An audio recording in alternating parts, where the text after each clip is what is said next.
Enthusiastic, I love it. Yeah.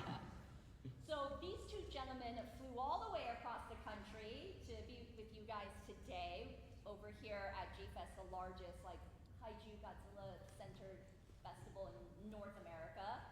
And today, because we're talking about such a big year that both Kong and Godzilla has had both on screen and in print, to start off, Jared, how are you? I'm doing great.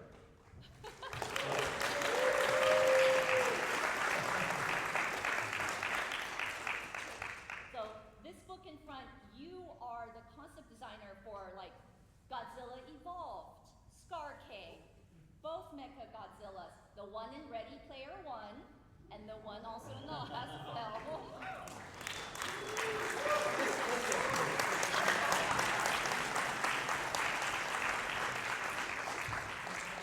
And we're very excited to have you to come out. Thank you so much. So, and the gentleman next to him, Brian Buccelatto, how are you? I'm good, thank you. Okay.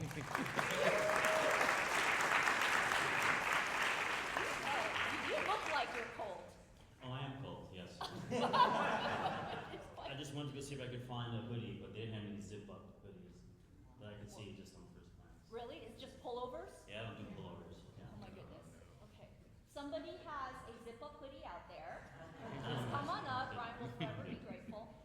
You are the writer for DC Comics Legendaries Warner Brothers Justice League versus Godzilla versus Kong. Oh my goodness! And you're right, that's good.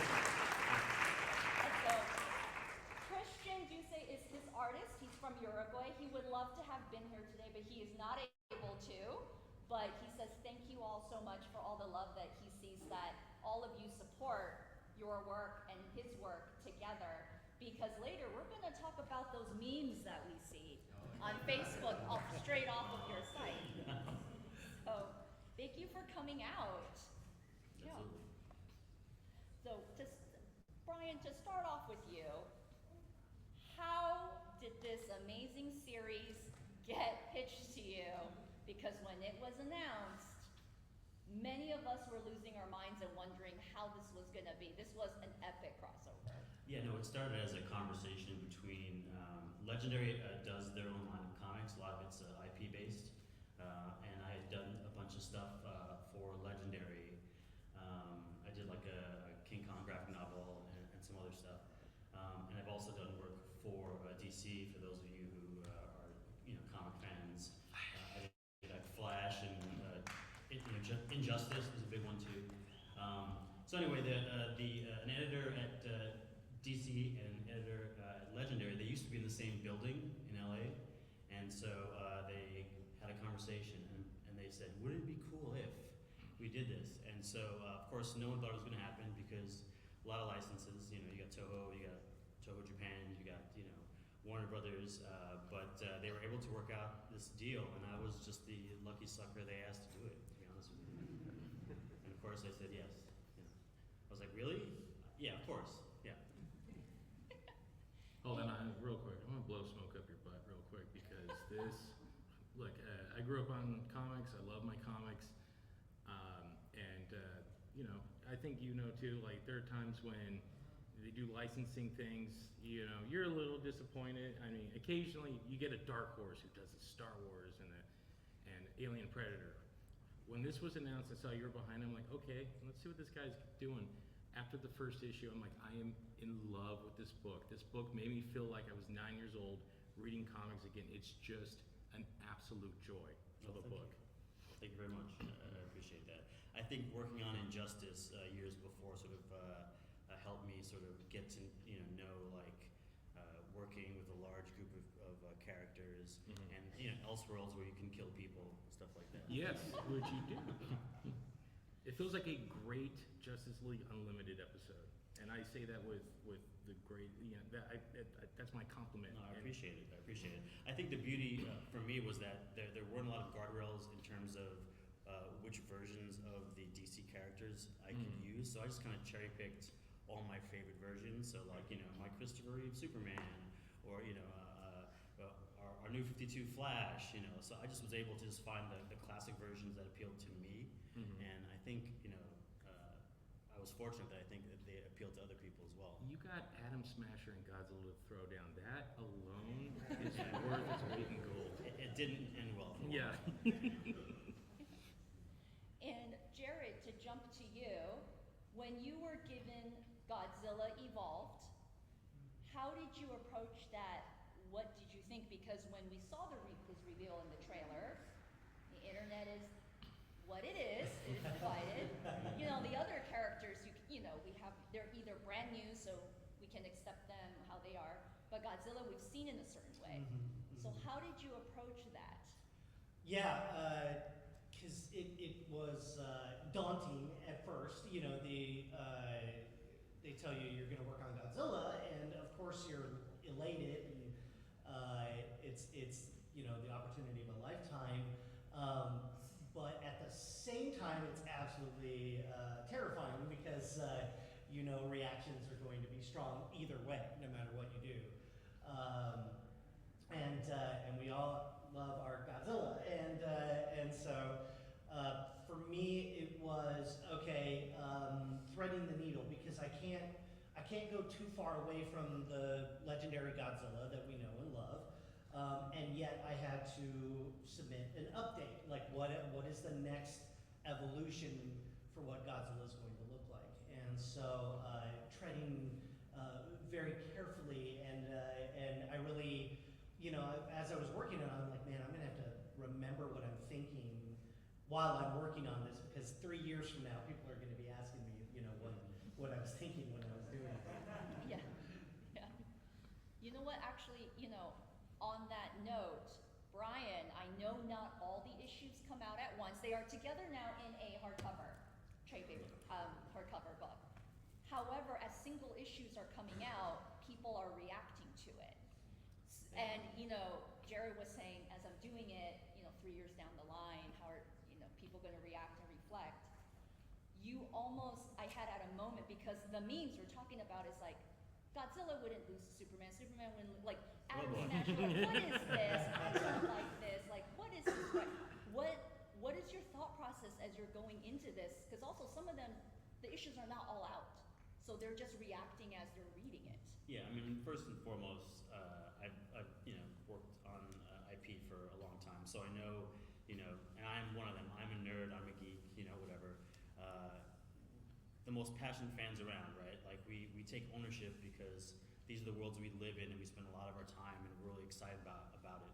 So we have versions. Like I said, I picked up my favorite versions of the Justice League. We all have our versions of what is canon in our head, and so I understand that. And so you have to expect that whatever choices you make, someone is going to be unhappy because it's going to go against what they think is the definitive version, or this is what would happen. I mean, obviously, who has read the book? Any? Okay, homework tonight for those who haven't is go get this graphic novel. I have a couple to give away, and some first issues to give away as well. We got some more here. We got quite a few. So you just know, like, I mean, the big. I'm gonna spoil it. Sorry, guys.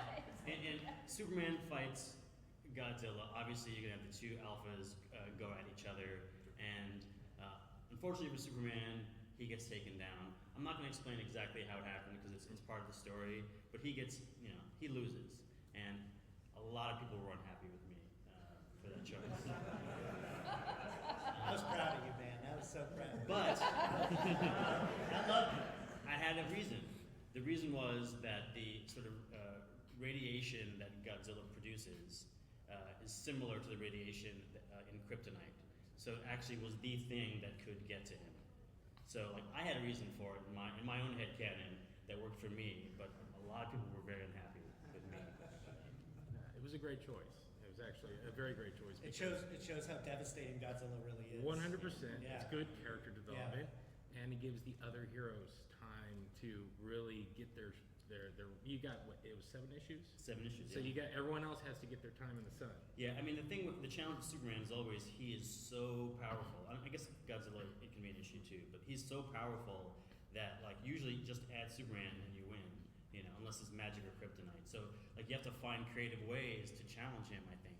And people were like, I can't believe you killed Superman. Because it's in Elseworlds, you can kill characters. But it was like, issue 2. So come on. Like, you don't think he's coming back at the end? Like, seriously. Yeah. Have you read a book before? I don't know. Yeah. So, spoiler, he comes back. You talked about taking ownership of characters, and also we talked about developing new characters. So Jared, with Skar King, this is kind of the first time in all the years of King Kong history that we've seen really a worthy opponent and antagonist, Luther to Superman, Joker to Batman. What was your approach knowing this one's the big bad? Yeah. And then preparing for the reactions. Skar King was the first character that I got to tackle. So after getting the call kind of to come back, Adam laid it out and pitched the entire movie and, talked about the kind of Showa era craziness that he wanted to imbue in the movie. So that was kind of like the first genesis of like, okay, I understand the movie that he wants to make. And my second, my instinct is always to kind of go to opposites. So I thought about Kong. Kong is stocky and strong, and he's squared off and heroically shaped. And so what I wanted to do was go to the opposite of that. So going long and lanky and hairless and kind of weird to it. So that was my thought process is what is the opposite of Kong? Because Skar King had to be that in every way possible. And also, adding little monstery kind of things like the tusks and other stuff like that. And the red fur, and he had mentioned that like he's got a spine whip, so I thought, okay, it's a big toy movie. Spine's gonna go around the chest, and that's what he's gonna use. So just going to opposites and hairless as well. So I looked at a lot of like hairless chimps and things like that, and gibbon skeletons was a big reference as well, because I don't know if you've ever seen a gibbon skeleton, but their arms are like ridiculously long compared to the rest of their body, and I thought that was just so fascinating, because not only that, I'm also trying to think of like, how can this guy hurt Kong, right? How do you take down him? And so I thought reach is something that he could have. He could be faster and more agile than Kong. I got a little question. Maybe if you can explain it. So when they pitched you Skar King, did they have the details laid out yet in the script, or is it just a generalization? This is just like Kong's evil doppelganger. Yeah, they don't give you much information at all. Like there's really, because I'm so early in the process, I'm in the pre-production development side of things. They give you very little information. Sometimes it's even before a script is written or things like that. They're still hammering out details, and they're like, we need to know what this character looks like. So I had nothing to go on, and also knowing that other artists are going to be tackling the same design as well. So there's a bit of a kind of like a competitive, like, oh, I gotta get this through. And then on top of that, I had, I was back with Adam, so I'm like, I gotta prove myself to Adam, again, and I gotta hit it. Little to no information on probably all the characters. So when I don't get any information, I just have to make up my own stories. That's the thing that kind of gets me through it, is like, okay, who is this guy? Where did he come from? Why is he like this? Is that the same that you did for Shimo, which is seen in the film as Godzilla's opposite? Yeah, Shimo went through a lengthy design process. So kind of the opposite of Skar King, where I did the work. They had like very minor things that they wanted to see, and that was it. Skar King was done. They were like, yeah, we're really happy. I was like, what? That does not happen, right? It does not happen. It's very, very rare. And then with Shimo, the only thing we had gotten was Ice Godzilla, right? So, yeah, that was their term. Is like, it's an Ice Godzilla. Okay, well, what does that mean? Does it mean he looks exactly like Godzilla? Is he a member of Godzilla's species? I have no idea. And so some other artists did some takes on Shimo. Simon Weber did some very literal Ice Godzilla designs, which are beautiful, but it wasn't what they were looking for. And so they asked me to, I was like, hey, you got any ideas? I'm like, I got ideas. And so the first iterations I did of Shimo were very dragon-like, just almost like typically dragon or crocodilian. But Shimo went through a very lengthy design process, longer than any of the other characters. I think I'd probably put out about 40 to 50 iterations. And all in a very short amount of time. And so finally, I was just trying things. I'm like, okay, let's try chameleon, let's try this, let's try that. And Adam liked one of the chameleon versions that I did. So I had given Shimo like a long ice horn and like the tri-horn, so I tried like Triceratops, here's chameleon. Like I'm borrowing from whatever I can because I have no idea. And in the meeting, Adam kind of pointed to the snout and he's like, I really like this shape and I like the tiny eye. So he said there's something really kind of endearing to that. And I came back with the nose kind of cleaned up and the horn was gone and they fell in love. When you were developing her, was she a quadruped?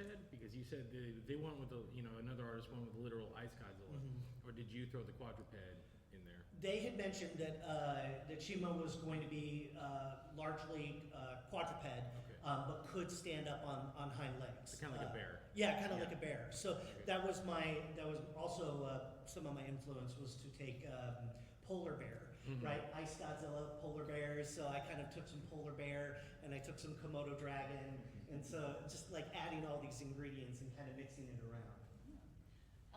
Brian, as your issues were coming out, a lot of people I knew, because it's been a hard couple of years for many of us, but a lot of them were saying that your series brought them so much joy and so much love. I mean, there was one actually right next to you right there. Probably only one, right? Every week she'd get a text because we're big DC fans. Yes. I'm just like, you got to read this week's issue. Because one of the things is when you see large crossovers, you're like, oh, I don't know if this is going to be cringy or bad, but instead it comes out and it's absolutely great and amazing. People loved it.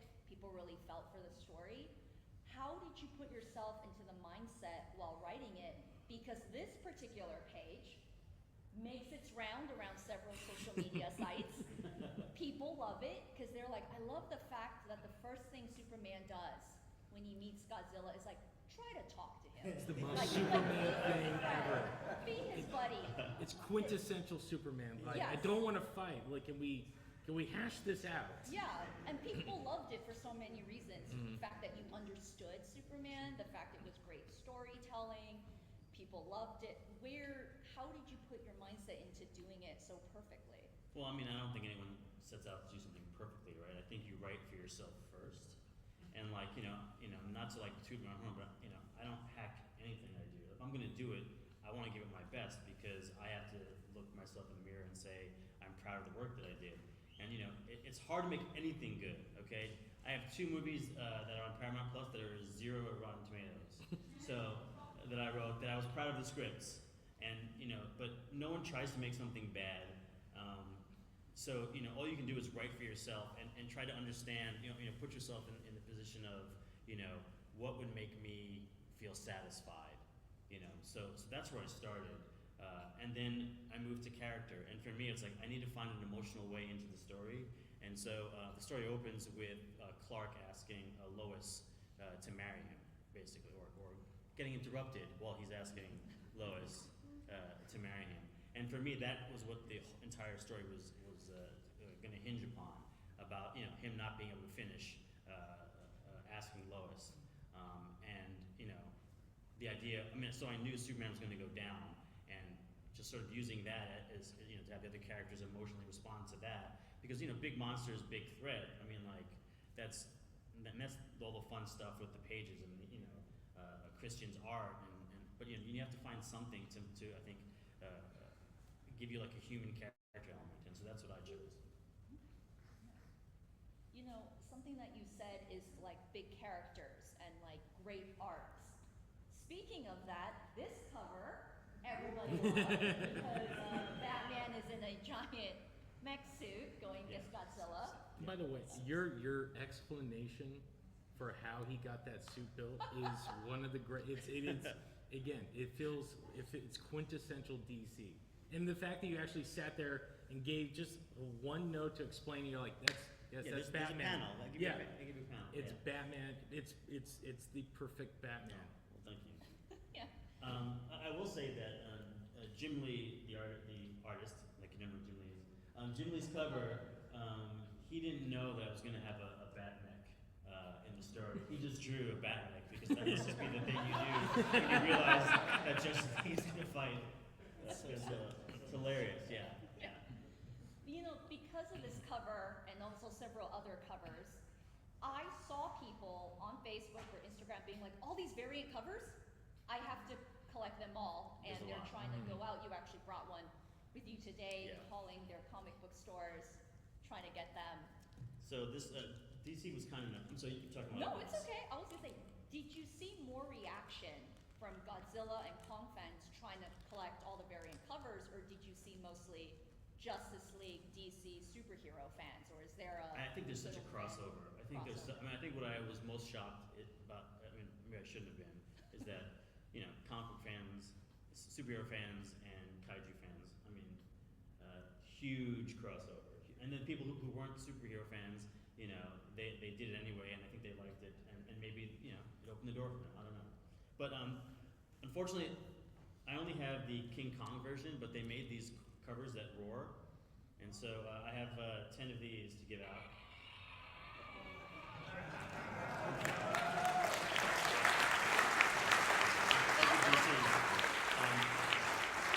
The Godzilla ones are out there somewhere. I mean, you have to hunt for them, but I only have the Kong. What was the reaction when they hit you with that gimmick? I mean, they told me they were doing it. I was like, okay. But then when they sent me I was in the office and they showed me the prototype. I was like, they killed it. Yeah, like, they killed 100%. it. And I think it's the first time it's been done, as far as I know. If I could divulge, hopefully I'm not stepping on Jessica's questions, but we talked about the Superman Godzilla dynamic, but something I should have seen it coming, but it was so perfect. The Supergirl Kong dynamic, which was absolutely That writes ingenious. itself. It did, 100%. So one of the fun things you get to do, when you're merging these two IPs, it's like you have all these characters, and how do I pair them together? Mhm. And so like the two biggest no-brainers for me were Godzilla, Superman, and Supergirl and Kong, just because I know that in the sort of the legendary Kong, classic King Kong, but I'm a huge King Kong fan, and so.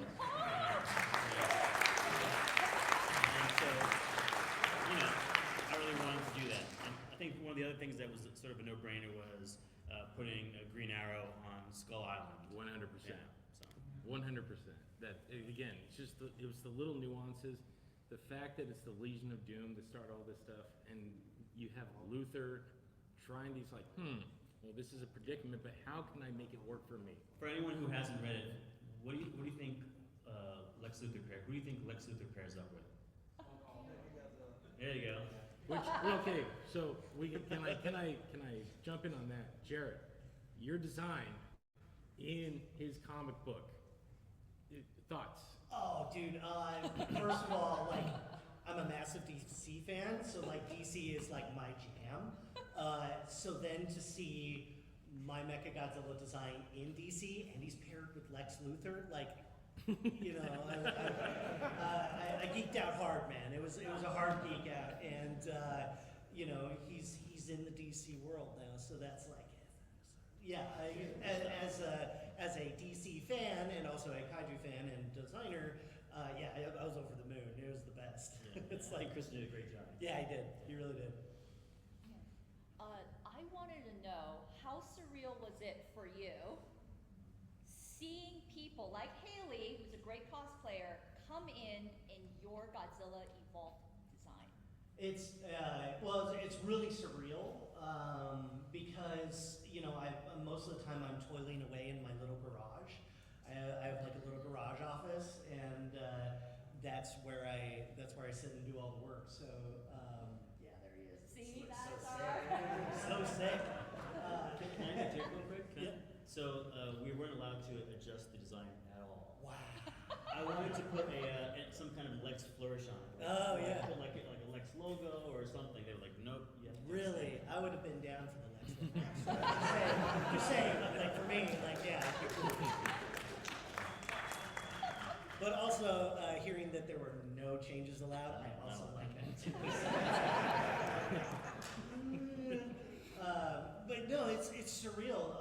You know, seeing excitement or like seeing fan art or any of that stuff. It's the coolest feeling you can probably have. You know, one is seeing your work up on the screen, and second is seeing people embrace it. And you know, she said she put like $3K into that suit, and like she so she put like time, energy, and money into that suit, and it just looks great. So like, as a fan of cosplay and all that stuff, it's chef's kiss, you know, it's beautiful. Jared, on that note, how does it feel seeing your designs as toys, like in Walmart and Target, and kids just buying them up? Yeah, and it's I mean, it's great, and they put my art on the boxes and all that stuff. So yeah, I remember driving around with my son, and because he's 6 years old now, and he's just at that age where like he's discovering kaiju and all that. So yeah, you know. I'm doing my fatherly duty, you know, and so not just that, but like I drove him around, and we drove from store to store to store, seeing if they were in stock. And that first weekend we got nothing, and the second weekend we rolled into Target and we bought out the store, you know, and so for me it's like getting to share it with him. It's getting to share it with everybody. So like and you know. As a kid, I love toys, so it's like, this is a toy that, like, I kind of made this, you know, it's really cool.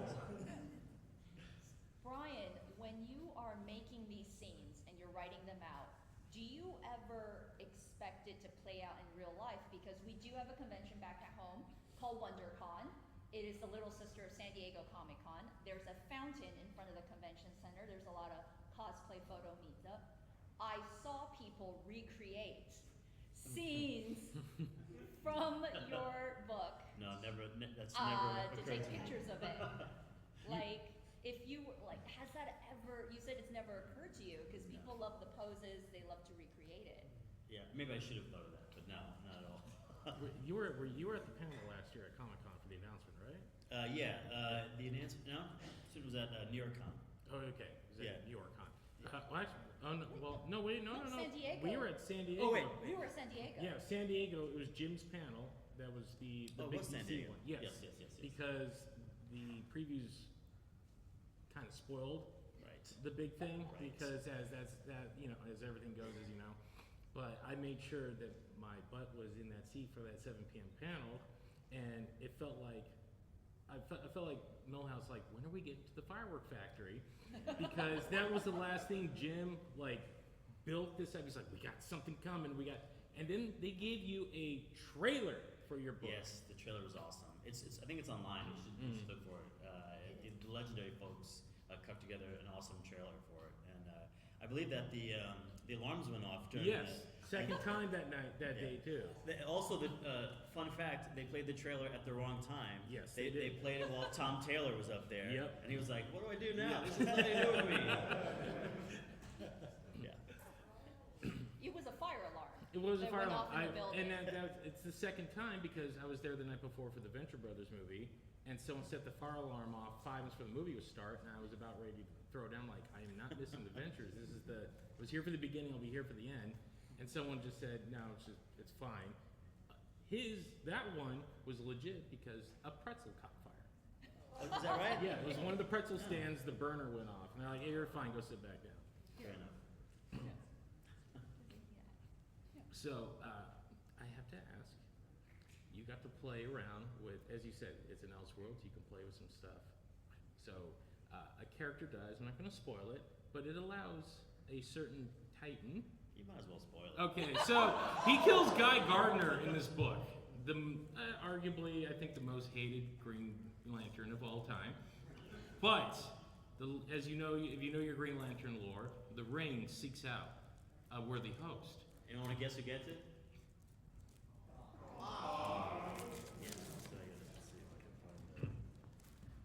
So again, this was slightly spoiled in the solicitations like about a month before, and I nearly had an aneurysm looking at this thing because, again, there you go, right here.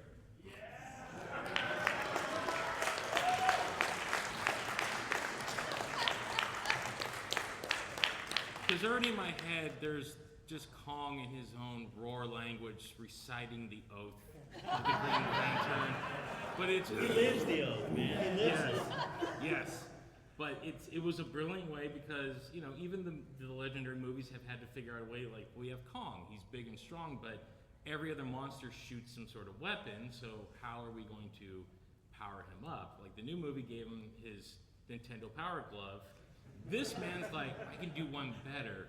He gets a Green Lantern ring. I will say, it was not my idea. Really? So, I was setting up for someone else to get the ring because I never in a million years thought they would approve it. Mm-hmm. So I was like, they're not going to let me give it to one of the Yeah. monsters. So what am I going to do? And Ben Abernathy, the editor, was like, why don't you give it to Kong? And Robert Napton, who's a legendary guy, is like, well, I'll ask. And they said yes. And we were shocked. We were shocked that they said yes. Because that final issue is just a big throwdown.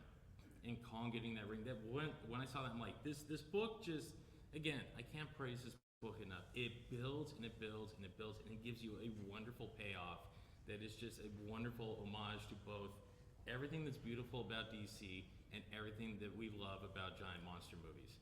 It's a mech monster battle. You got Batman in a giant mech suit. You have Luthor. By the way, you made Luthor pilot Mechagodzilla like a Jaeger, which was a brilliant stroke. He upgraded his suit, his Superman fight suit, to pilot Mechagodzilla. All these little touches did not go unappreciated. They were fantastic. Yeah. And before I jump over to Jared, Brian, because of everything Chris was vividly describing, which you can see in the book afterwards, do you get notes from your artist Christian, like, "Dear Brian, what is happening as I am trying to pencil this? What is going on?" No, I think he's so underwater that he just keeps going. I felt really bad for him because I just threw everything, including the kitchen sink, in the story. And so issue 7 is just nuts. And it must have been so hard to draw because, like, he had every character, you know, like, yeah, I had to pay off so many things. Like, there was a point when I'm writing issue 7, I'm like, I might have put too much in here. But, you know, thankfully, he was able to just, you know, take the script and kill it. I will say, you know, there should have been more splash pages. I'm sorry, Christian. Good note. To the story. But before we jump to Jared, one more question. It's a little kind of like the production of this. How far ahead are you in scripts before your artist gets to them? I was probably on the second or third one when he started. Okay, so he's got a little wait because the Yeah. art's amazing. Yeah, I mean, look, I can write a script in a week, and an artist. This is also each issue was 30 pages instead of 20 or 22, so it takes a long time. You know, today in today's world, a fast artist can do 4 or 5 pages in a week because of all the detail and stuff. So like, it takes them much longer to do it. So when, if you don't mind me asking, when was this first greenlit before it was publicly announced? Are you allowed to say that? I don't know, a while. I mean, probably 8-9 months. Okay. Yeah. So you guys have plenty of prep time. Yeah. Jared, you were saying earlier, like, for Shimo, you did like 40 designs. You were just trying to be like, Adam, I hope you like this. I hope you pick this one. I don't know. You were like very quick, in quick amounts of time. For all of the kaiju that you had to go through, what was your beginning creativity process? Did you study other kaiju? Did you think of other animals? Did you watch, you know, National Geographic films? Like, what do you go, because you have to get your creativity inspiration from somewhere and then pump them out so quickly? Yeah, that's a great question. I mean, it starts with kind of a lengthy research process. In case of like Mechagodzilla, I looked at all the previous Mechagodzillas and tried to incorporate little things in there from each of them into it. But for a lot of other creatures, when it comes down to, there's kind of a pre-research phase, and then there's the doing phase, and that's when I don't look at anything. No reference, no research, no nothing, just sitting there, sometimes just no music, no nothing, just the thoughts in my head, and doing the work. And partially, I don't want to look at any other art or reference because I don't want its influence. So it's just pure like, okay, I'm making, it forces me to like recognize the decisions that I'm making. Forgive my ignorance. What are the tools you use like when you're building stuff? So ZBrush, 3D. So these days, clients have a really hard time reading sketches. And so they really need the full 3D turnaround to be able to approve it. And the more people, you know how this is, the more people you have kind of on board, the harder it is to get to yes. So 3D just gets us there faster. So I can turn around a good couple dozen designs in a week that way. And so yeah, it's really hard. So it all depends on the client, of course. Some of them still prefer sketches, but for that photorealism that they need to get them to like picture it on the screen, you got to go 3D. Yeah. We have a couple minutes for Q&A. Oh my! Oh, oh, yeah, there we wow, go. oh. Actually, instead of like picking out, why don't we just line up, because we're in a small room, we didn't hear it, so first come, first serve, and then just ask, and then if we just please sit once you. We're trying to get. Oh my! Okay. Yeah. please We got let about me- 10 minutes, yes. guys, so we can't guarantee everyone's gonna get through, Yes. so we will try to get through as much Yeah. as possible. They absolutely welcome sweet comments and opinions. Definitely, they will be outside there, and they're going to receive them. However, please limit to one question, and we're going to try to lightning round this. So this is for Brian. So when you're doing a series like Just League Guys and Godzilla Evolved, do you write the entire series complete before you issue the first book? And if not, do fans' perception of the first couple books change your decisions on later books? Sure. You write the outline, so the roadmap is there. Just the way the scheduling works, I am working on the actual scripts while books are coming out. So there is oftentimes like if I hear something, I'm like, oh, you know what, that would be cool to do that, and maybe I can include it in there. Offhand, I can't think of if I did that in this case, but with the shorter lead times, you do have an opportunity to sort of appraise what you're doing, and you do it anyway. But you can hear what people are saying, when you're working on it, because obviously, echo chambers amount. So, you definitely can take that into consideration. For those asking a question, who's last in line? Somebody raise their hand so I can see what you look like. Yes. Brian, he brought things for those brave enough to ask a question. So thank you for that, and we'll try to Here, see what us do you say? afterwards. So we hope we have enough. We promised to give away.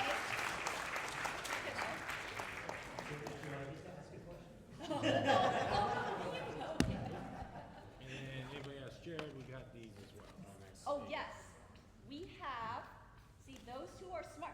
Many of you have seen a Marvel film. I see you guys are staying for the after credits. Those who left don't get it, but these, Jared will sign them for you, for those who stay.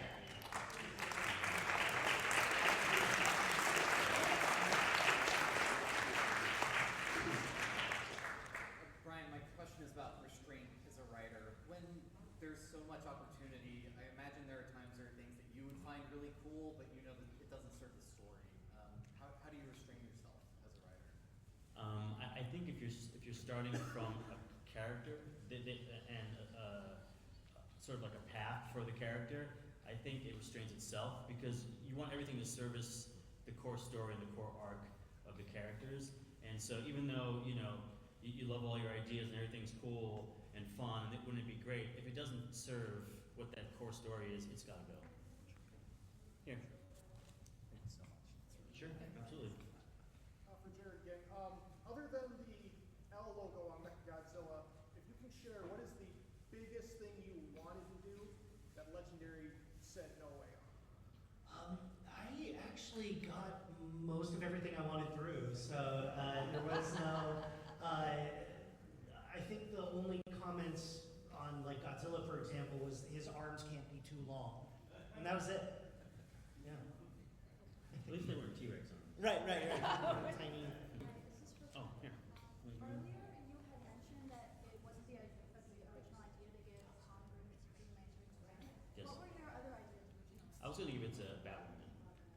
Yeah, that's what I was gonna give it to. Look at Jared. Oh, Here you go. You get the first trade. Here you go. cool. Thank you for giving me the bragging rights over my brother. He's a Superman fan, so I got to rub it in his face. But No. It's like, my boy won! But obviously the big controversy always was everybody had the big up in arms about the color change. Was that your idea or was it Legendary's? I was going to call it's not pink, it's magenta ultraviolet. Yeah, because when I worked on it so early, the color was kind of reddish purple, and so when they posted the trailer, I went, oh, they went pink. So it was a surprise to me too. So I think that's purely Adam. Yeah. Thank Thank you. you. Thank you. Question for Brian. You mentioned earlier that you weren't allowed to play around with Jared's Mechagodzilla at all, but I'm going to spoil a little bit here. You were able to play around with the Skullcrawler, changing up that design. I just want to know what your design process was going into that. Yeah, I mean, I think, well, we needed like a big monster at the at the end, and I think they were less precious about it because, you know, it was a Skullcrawler. It wasn't like it was like Godzilla, right? So like Skullcrawlers, if I'm not mistaken, are owned by Legendary, not Toho, because it was created within the movie universe, and so like Toho would probably wouldn't care, to be honest with you. There. Here you go. Have something that roars. This is for Jared. First of all, thank you for designing two original new Kaiju because that was really awesome to actually have that for the Legendary. The second thing is you make yourself really available online and social media platforms, which is awesome because I like hearing your thoughts and everything. You're a great Twitter page. But it also opens yourself up to like a lot of hate because unfortunately, like online, people take Godzilla and his designs very seriously, sometimes too seriously. People online take everything very seriously. Yeah, you probably know that as well. Yeah, but like, I wonder how do you kind of navigate or like kind of tune out a lot of like the really like negativity that can come in with making yourself open like that? Yeah, that's a fair question. I think because it's not my first rodeo, you know, because I worked on the 2014 Ninja Turtles, so I got so I've already kind of been through it, so my skin is thick enough. But also for every like negative comment I've gotten like 50 more positive comments, and so the negative ones do tend to stick to you because they're negative, but you can't negate the positive in favor of the negative. So you get a thick skin and you just slough it off, and move on. Yeah. Thank you. First of all, Brian, congratulations, because when the comic first came out, before it was coming out, everybody was making jokes about it. And then, I win. well, I couldn't find it, and for my son. And when I was going, how can I find it? Everybody underestimated the fans, so congratulations, first of all. Thank you. But my question is, in the 70s, Marvel had a chance to go ahead and use Godzilla, but they only had Godzilla because of the Toho rights. Sure. You had a little bit more. You know, you had a little bit more working with Legendary because you had Godzilla, Kong, and you had the Legendary ones. What's that creative process? Because you're kind of a little bit more of a kid on the candy store. I mean, you can't describe it. It's literally, it is a kid in candy store. Not literally, because I hate people say literally, and it's not literally that. But it's just a lot of fun. I don't know how to describe it. Like, it was a dream job. It's the most fun I've ever had doing IP, like ever. So, and that's your son right there? That's my son, yeah. He's got a question. Yeah. If you were to add a certain kaiju from a different era into the Monsterverse, what would it be? I mean, it's obviously Ghidorah, Rodan, Mothra, Mothra. Yeah, for sure. How about, you want one that roars?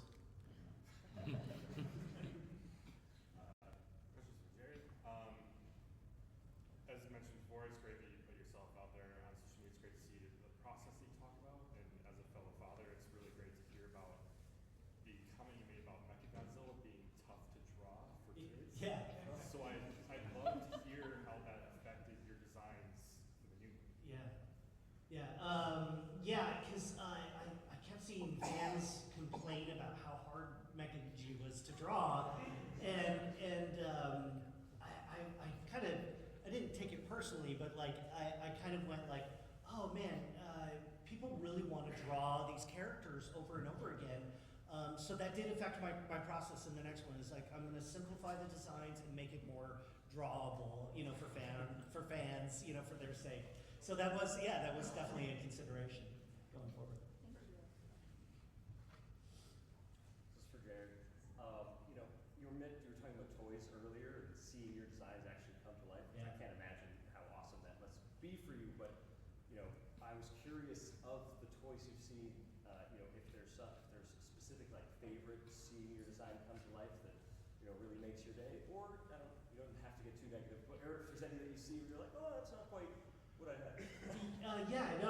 It's all awesome. And you also know that it's going to be a toy, so there's going to be like some reduction in detail and stuff. So I love the RC Godzilla, the heat Jada ray, one? the Yeah. Jada Toys heat ray. That one is super rad. And then I also love the Evolved Godzilla where you have to tear off the skin. Also a favorite, but then I just got in the giant Shimo from Playmates, and I really love that one. Fantastic. Awesome. Thank you so much. Thank you.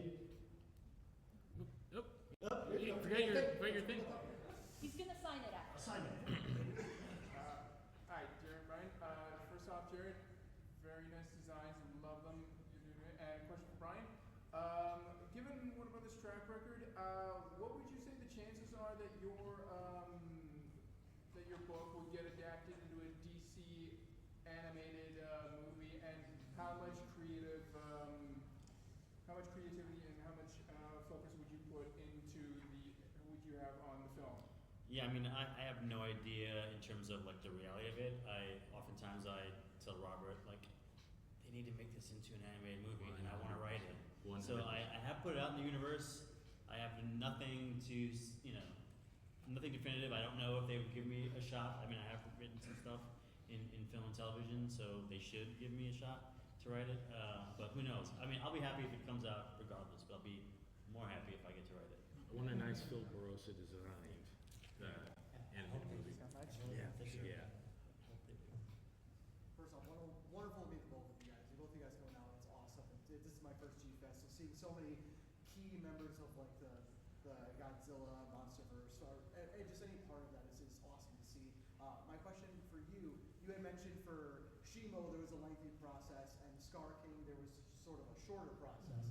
With Godzilla, with his evolved form, was there any iterations that they immediately were like, let's do something different, or was it kind of very quick like Skar King, where it was like, oh, we love what you do, we love the Thagamizer, let's just throw it out there? Yeah, Godzilla was very quick as well. Not as fast as Skar King, where Skar King was like, boom, done. So I did, maybe only a couple iterations of Godzilla, and I presented it to Adam. He wanted to add the Thagamizer and the elbow spikes and things like that. So, I had done more translucent spikes down the face, and more kind of glow in that area. So I wish that they had kept some of that stuff. But it was fast, and they were happy, and that's like, again, like it never happens that way. So I think it's a testament to Adam's like decisive ability. So Awesome, thank you so much. thank you. Thank you.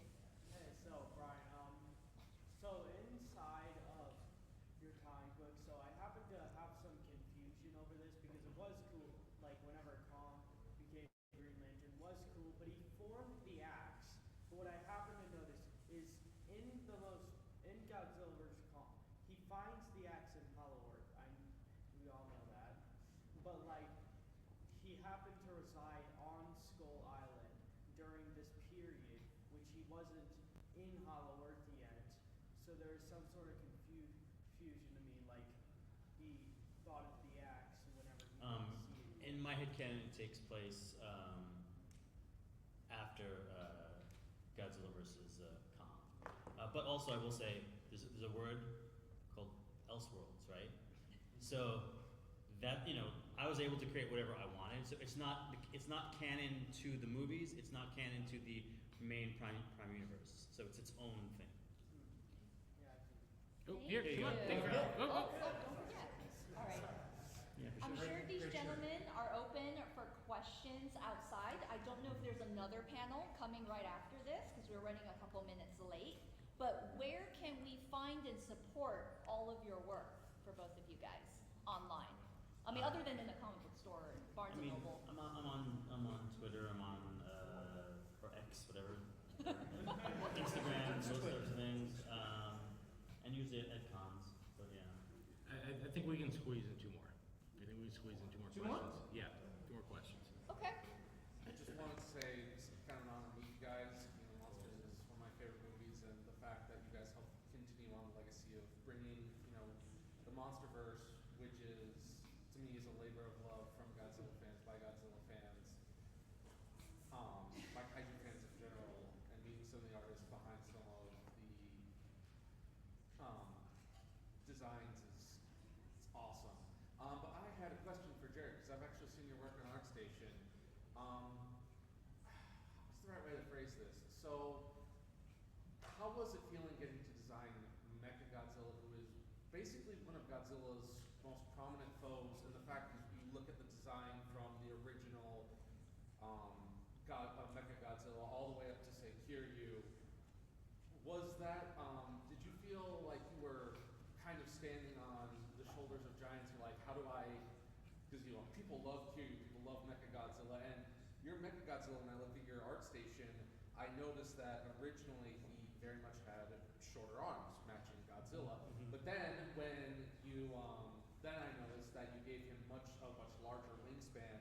Almost looked like he had entire trains on his arms and his hands, which actually gave him a combat advantage because he had, you know, those much longer wingspans versus Godzilla. I was like, that's such a, you know, this is a more risky departure compared to a lot of Monsterverse designs, which are both, they do something new, but they also have a lot of fidelity. I mean, look, I have, you know, the original art of King Ghidorah, and how he looked much more Piskin and alien, but they decided to, you know, while they added new stuff on with his wingspan, there was still that this is Ghidorah, this is Ghidorah. But when you look at your, you know, Monsterverse Godzilla, you can tell even though he's chunkier, he looks like a walking reactor. That's still Godzilla. The design language is still there. But I noticed that when you look at your Mechagodzilla, which I love by the way, it's very much a very different departure because most of Mechagodzilla, he still has the same anatomical, you know, similarities.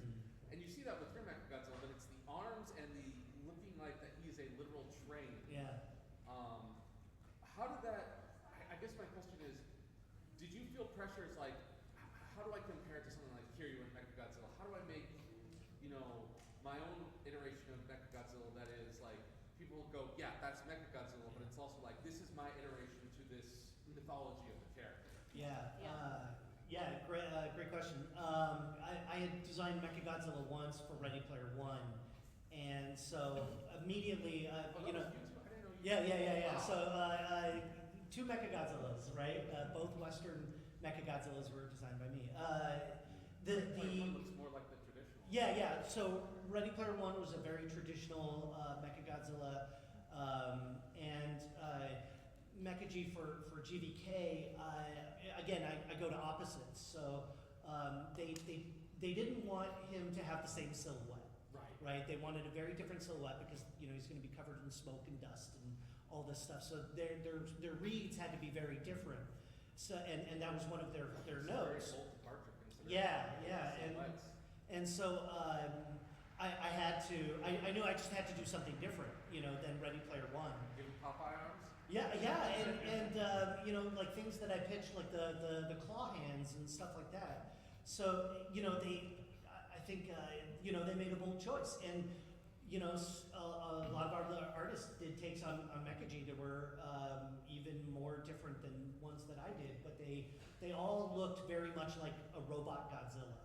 And my kind of thought was that this can't be a robot Godzilla; it's got to be a Godzilla killer.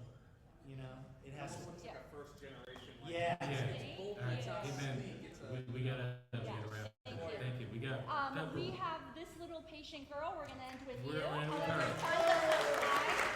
What is your question? Hey guys, you just hang out outside. They will Definitely be hang around. out. Yeah. What is your question? You've been so patient.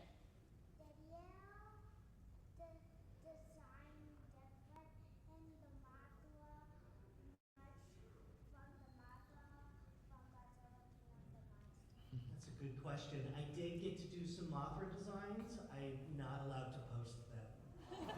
I know. So they went with the King of the Monsters Mothra, which is a great choice. But there are some Mothra designs that will never see the light of day. And this one will be for you. All right, guys. Gfest. Thank you. Thank you for coming out. Thank you, Jared. Thank you, Brian. We'll see you all next year. I was ready to give you my sweatshirt, but you said zip. I don't have his zip.